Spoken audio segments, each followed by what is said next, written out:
Hi and welcome to ThePrint. Thank you so much for joining us for our live today.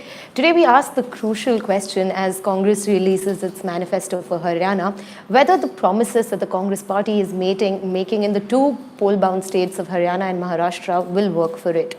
Now, before we move into the efficacy of the promises or the viability of the promises that the Congress party is making in the two states, here's a look at what they are saying in Haryana and in Maharashtra in a brief, succinct fashion.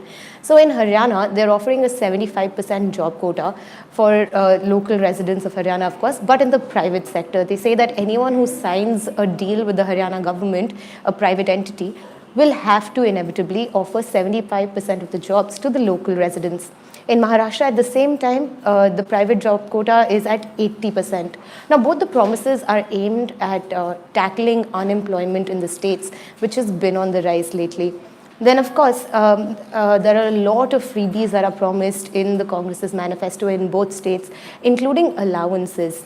Now, we are talking about unemployment allowances in Haryana, which range according to the level of education that the youth of Haryana have, whereas in Maharashtra, we're talking about a 5,000 rupee unemployment allowance.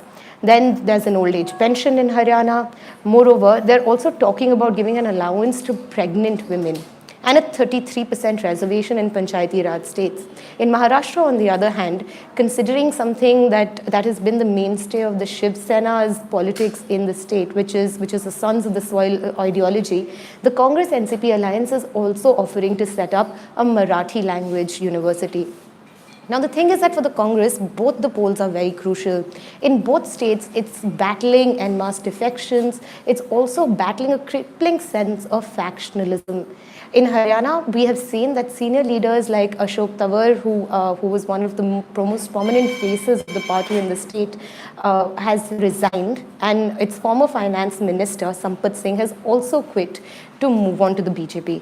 In Maharashtra, on the other hand, we also had the Congress's leader of opposition, Vikhe Patil, move to the BJP. But he wasn't the only one. In Maharashtra, there have been en masse defections, with Abdul Sattar also moving to the Shiv Sena. So it's not just limited to the BJP that people are jumping ship from the Congress. Leaders in both states are also very, very upset. In Maharashtra especially, Milind Deora, again a former Mumbai Congress chief, has decided to sit out of the election campaign, as is another Mumbai Congress chief, Sanjay Nirupam. So for the Congress to be able to rejig its campaign at this crucial stage, now that the polls are right up ahead on 21st of October, it seems that these manifestos have become a key plank. It's also a very telling statement on the issues that the Congress party hopes to rake up as we move on towards the election campaign. Let's not forget that at the last meeting of the general secretaries in charges and other leaders from all the states, including the state party presidents, it was Congress's interim chief, Sonia Gandhi, who had said that an agitation politics will be brought back to the Congress party. And this entire agitation politics is supposed to be centered around the economic slowdown that the Congress sees as its main poll plank to attack the BJP government. Now, another key facet of the fight that is going to take place in both the states are the towering chief ministerial faces. In Haryana, we of course have Manohar Lal Khattar, who turned around his entire image in the mid of his term. He went from being an outsider to someone who has complete control over the state government.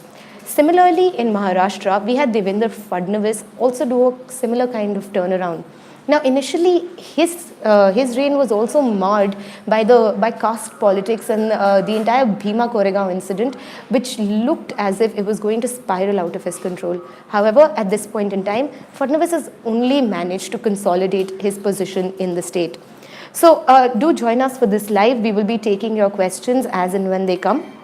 Ashu wants to know what are the promises that they have made to ensure the security of women in Haryana. So Ashu, see, the entire manifesto is structured in such a way that there is a dedicated section for the women in Haryana. I will just refer to the manifesto and tell you what are the exact promises that they have made for the protection of women. So they are talking about improving hostel and transport facilities. They're also going to provide them with free education, and at the tehsil level, they will provide free transportation in Haryana roadways.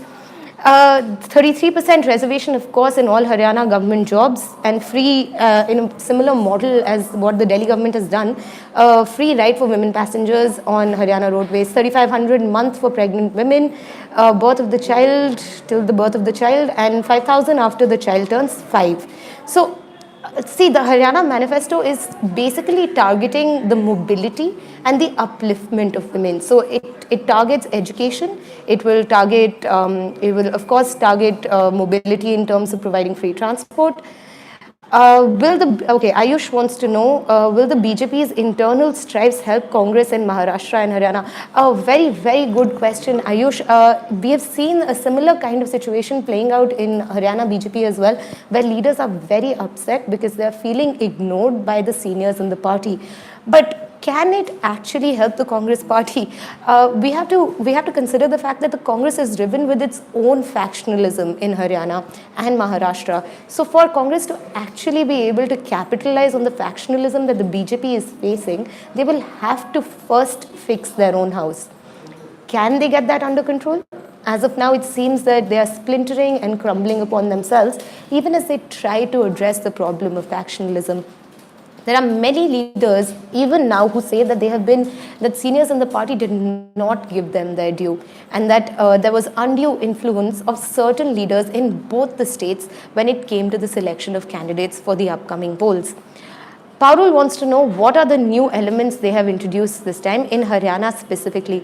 Yet another very good question, Parul. See, this is what I was talking about initially, which is why the ones I decided to highlight were the promises that have now not really been talked about. Now, another key promise in Haryana, which is a little different from what it's talked about before, is this concept of an Indira Rasoi.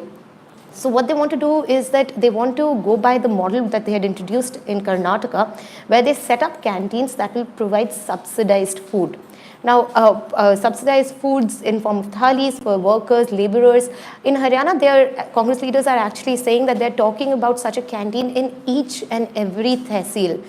In Karnataka, that was only started in Bengaluru, it was a pilot project, but in Haryana, they're talking about it on a much, much grander scale. Even the private job reservation quota, although it has come up in different forms over the years, 75% is definitely a new number. So we are talking about newer promises, but can they actually reach out to the people with these promises? They're also talking about other things like old age pensions, which are, again, farm loan waivers, which are time and tested tricks when it comes to manifestos. So will they translate to the ground? Are they going to be able to capture the distress of the people is something that we will have to see and wait to understand till the 23rd of October. Keshav wants to know, to what extent do you think these promises will be fulfilled? Now, Keshav, that is a question I think voters have asked themselves time and again every time an election comes around and a party comes up with a manifesto, that are they going to live up to the promises that they are making?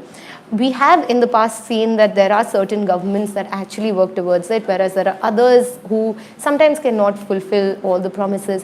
In Chhattisgarh, if you look, there's a Congress government in the state right now, and they came to power on a slew of promises, some of which some of the schemes which they're actually fulfilling, whether it's targeting malnutrition or they're talking about targeting various different schemes of the government. There is one scheme called Narwa Garwa Badi Yojana, which talks about preserving water, utilizing waste, and then, of course, backyard farming, which is something that they are practicing in the state. So will Congress and NCP in Haryana and Maharashtra fulfill these promises will be a direct consequence of whether they get voted to power in the first place. Rushant Pawar wants to know, will Article 370 be a big poll issue in Haryana and Maharashtra? Well, Rushant, it is definitely beyond doubt that Article 370 remains a key poll plank for the BJP. Now, we have already seen that the BJP in Maharashtra was talking about using the scrapping of Article 370 as a poll plank to push through its vote. Now, even if they don't explicitly state it, I mean, as till now, the rallies that we have seen, Amit Shah did a rally in Bhiwani recently, and it was targeted more on attacking former Congress President Rahul Gandhi than it was talking about Article 370. The memory of this entire idea of bringing back Kashmir to India is not something that is going to fade out of the psyche of the voters, nor is it something that the BJP will not capitalize on. The scrapping of Article 370 will remain a key poll plank. Even now, if you look at it, we are talking about overseas Congress President Dhaliwal meeting Jeremy Corbyn, whose government had passed a resolution that condemned what happened in Kashmir. So now the controversy has now to approach Article 370. There's now a new approach, right? You go via Dhaliwal and condemn the Congress for actually associating with someone who has been what you can perceive as anti the Kashmir issue in India. So for the BJP, it will remain a key poll plank. Ayush Patodia wants to know, are there any SOPs in the manifesto for the rural poor, be it some sort of debt jubilee, loan waivers, fixed income benefit, or some sort of nyay at state level? In different versions, yes, of course, there are loan waivers for the farmers. Then there's, of course, there's a minimum wage guarantee that we are talking about in Maharashtra, which is 21,000 rupees. So yes, there are many freebies that are being offered. As a matter of fact, critics of the Congress party are likely to look at that manifesto and say that it's something that is trying to please all sections of society in the area. But have election manifestos ever come without poll stops is a larger question that we need to ask also. I mean, it's not the first time that the concept of a loan waiver has come up, but another very important thing to remember is that these kind of promises do not always help a party. Can Congress make them work for it? In the Lok Sabha election, we saw that the Nyay scheme, at least one, it was never translated to the people. It couldn't reach the people what the meaning of the Nyay scheme or the minimum scheme that the Congress has come up with meant. So first there was a communication gap, and then there were obviously questions about the viability of the Nyay scheme. So can Congress this time effectively translate its manifesto for the people? Will actually be swayed by this at a time when the party itself seems to not keep its house together is another question that we have to keep considering. See, there are many times that other political parties have not even declared a manifesto till now. As a matter of fact, in both states, BJP has not declared its manifesto. It's going on a resounding mandate of its chief ministers, of the way its government has functioned, their efficacy, and those are what have become the more important things. Now, Ritu wants to know, has Congress poll manifesto affected the BJP in any way in Haryana and Maharashtra? So the Haryana poll manifesto came out today itself, Ritu, while the Maharashtra has been out in the public since last Sunday. Has it affected the BJP? I mean, in Maharashtra, we see that the BJP hasn't released a manifesto yet. So I believe that they're probably still mulling over what exactly and how exactly will they approach the forthcoming elections and what exactly they need to promise in the state. In Haryana, as a matter of fact, the BJP, like we've already talked about, it's a slightly divided house with many senior leaders feeling ignored. However, Manohar Lal Khattar's image as an efficient administrator has won him a lot of praise. So, will Congress be able to hit it? That is a greater question than whether their poll manifesto will actually impact the BJP. Can they dent the image of the chief ministers? Can they sway the voter by telling them that in the last 5 years, what they have wanted has not been achieved by the government that is in power right now? We are not really sensing a kind of anti-incumbency against either government, whether it's Haryana or it's Maharashtra. So for the Congress to actually be able to galvanize the stream of voters, we need to think about whether it can reach out to its electorate effectively. Surya Tiwari wants to know, who has a better chance of winning in Haryana according to you? Surya, well, in politics you should never make any hasty predictions, is the first thing I would say. But as it stands, the BJP has been consolidating power. The BJP doesn't seem to be facing anti-incumbency in the state, and Congress leaders themselves say that their prospects in Haryana do not look altogether too bright. And like I said, if you look at the kind of defections we are seeing or the kind of infighting we are seeing in the Congress party, there is definitely a kind of disagreement on the party's poll prospects in the state. So former finance minister in Haryana, Sampat Singh, has left the Congress party and joined the BJP. Now, what all does that say from within the Congress is something that you can now gauge for yourself. At this point in time, BJP definitely, it looks like, has an upper hand. Punil, how has Shailja Kumari's progress been? Well, Shailja Kumari has recently been appointed chief of the Congress party, although she's been a former union minister and has also been, a very, very senior leader in Haryana for a very long time. She does have a lot of popular support and mass support, and within her own constituency she also definitely has a lot of backing. So her progress will now be tested in this election. So this election, as a matter of fact, becomes a crucial test for both the leaders who've been put at the helm of affairs right before it, which includes former Chief Minister Bhupinder Singh Hooda and Shailja Kumari. We see that, of course, Ashok Tawar, who was the former PCC chief, and Kiran Chaudhary, who was the former CLP leader, have both been sidelined as this election approached. Now, these two leaders are going to have to prove their mettle and show that they are going to make Congress stand up for more, especially in the 90 seats in Haryana, where their performance will now be tested as we approach the elections. Campaigning hasn't yet begun in full swing, but we do know that there's a long list of star campaigners that the Congress has in both the states, with Haryana obviously having been declared. So Rahul Gandhi is also slated to visit and do a number of rallies in the state, as will Priyanka Gandhi Vadra.